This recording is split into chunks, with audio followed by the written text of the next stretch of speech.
So that was an absolutely insane game right there between the Dallas Mavericks and the Oklahoma City Thunder. I caught the last 3 quarters of it. I didn't see the start of it, but that second half was just madness. It was playoff basketball in a nutshell, and what a end to the game. Just mad stuff happening. Like, genuinely, just look at this play right here that I'm showing you guys. Look at this play. Like, what the hell is this? Literally, it's like a game of tag. He was running away from Chet Holmgren. But anyway, yeah. So the Dallas Mavericks did take a 2-1 lead over the Oklahoma City Thunder. I didn't think Dallas had that much of a chance. I thought it was over after game 1, mainly because Luka does not look right, and Luka is not right. Like, Luka is far from being right. He's still at 23, 15, and 5, but he is hurt. 7 of 17 from the field. He's shooting a bad percentage. Surprisingly enough, defensively, his anticipation late in that game with a couple of steals were big. I'm not sure if they gave him the steal for the one where Derrick Jones probably turned it over himself, but they gave it off Dort. But his anticipation on defense was very, very good in that game. But the man can't move. His knees started bleeding again. And this time, like, maybe I'm colorblind, but it looked like it was black, the blood that was coming out of his knee this time. It's wild. His knees just like, they just start bleeding nonstop. The man is playing on no good leg. It's not even that he was playing on one good leg. He's playing on no good legs right now. And for OKC, Chet had a quiet game. Like, he had a very quiet game until he two-hand shoved was Tim Hardaway Jr. onto the ground and then got an and one. But for OKC, Shai Gilgeous-Alexander, like, they call him Mr. 31 points a game for a reason. Like, the guy just gives you the same thing almost every game, which is impressive because what Shai gives you every game is like one of the best players in the world. Like, Shai Gilgeous-Alexander is super. Jalen Williams looked fine after he came back. He did kind of tweak his ankle. Isaiah Joe was a baller. And Gordon Hayward almost scored. The man almost scored. But coming down the stretch, it really was a game where Dallas looked to be in control for a lot of it. Obviously, OKC went up 10 in the third, but after that, Dallas seemed to get control after they went on that run after Shai got hit in the face.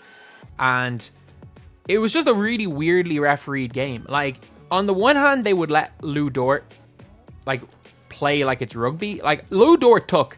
People saying that, like, no NBA players could play in the NFL. Lou Dort took that personally in this game. He was rugby tackling Luka. He just cleaned Kyrie out of it on a fast break for no call. He kneed Luka in the nuts. He was... I don't know what sport he was playing, but it wasn't basketball. And honestly, if the refs are going to keep letting him play like that, why wouldn't you just get more and more physical? And then, because of that, them just letting everything go, a bad call probably went towards Lou Dort. Like when Lou Dort came or won the ball in the air over Luka and they gave a jump ball, which was a very harsh call because Dallas went and got it and went down and scored. Probably shouldn't have been a jump ball. And then it was just a really weirdly refereed game. Some possessions, they would let it be prison basketball, and other, like, possessions, they would be touch fouls both ways. Then, with about 5 minutes to go, they played the hack-a-shack on Derek Lively. And Oklahoma City were hacking Derek Lively. I think, did they hack Gafford to start off? No, I think they just hacked Lively. Lively missed the first 2 free throws, but then he goes and hits 4 in a row. So clearly the hack-a-shack didn't work. But yeah, it's mad running the hack-a-shack in the playoffs at 1-all. Ballsy move, but it did not work. It really didn't work. Again, another game where Josh Giddey's minutes are where Dallas go on a run as well. But down the stretch, Luka is not Luka. And I was watching the game as someone who would want the Mavs to win, just being like, Kyrie, do something. Just give the ball to Kyrie and he'll do something. And Kyrie ended up hitting a wild left-handed running floater, something that with his offhand, not many people in the world in the history of sport can do. Like, look, there's a lot of things Kyrie can do that no one else in the history of the game can do. And that was one of them. That was unbelievable. And that was basically there to ice the game. But yeah, like, I said in the video 2 days ago that PJ Washington wasn't going to be able to keep it up. While he did cool off in the end, PJ Washington, I don't think, had the greatest fourth quarter, but like still pretty decent defensively, just wasn't hitting his shots. He was he was unbelievable. Like the guy could barely miss up to that point, and just shot the damn lights out. Like PJ Washington as a legit third option, like he's playing like that. He's playing like a third option, and has he outplayed Luka and Kyrie in this series? Oh, in the totality, maybe, but obviously when it comes down to it, those are the two guys that you want the ball in their hands. But it is still a case for me with Dallas where I think even if they get through this series, it's going to be very tough for them to go and beat whoever they face in the Western Conference Finals. Like, Luka has one knee. Luka is in a bad way. Luka's in a real bad way. That knee is not good. I don't know about his ankle. And having to deal with Lou Dort basically playing him like it's rugby, it can't be easy. And like, yes, the referees let the push-offs away, let Luka away with the push-offs too.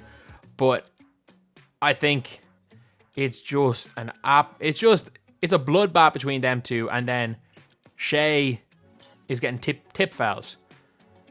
But at the same time, like, again, Luka will flop. I'm not going to argue for that. But yeah, I think if Dallas want to go anywhere, Kyrie's got to be the number one option. You can see when they went on that run in the second half, a lot of it was Kyrie. Kyrie Irving right now, Luka Doncic is the best player on the Dallas Mavericks. A healthy Kyrie Irving is better than Luka Doncic on one leg. As of right now, because of the injury, Kyrie Irving is the best player on the Dallas Mavericks.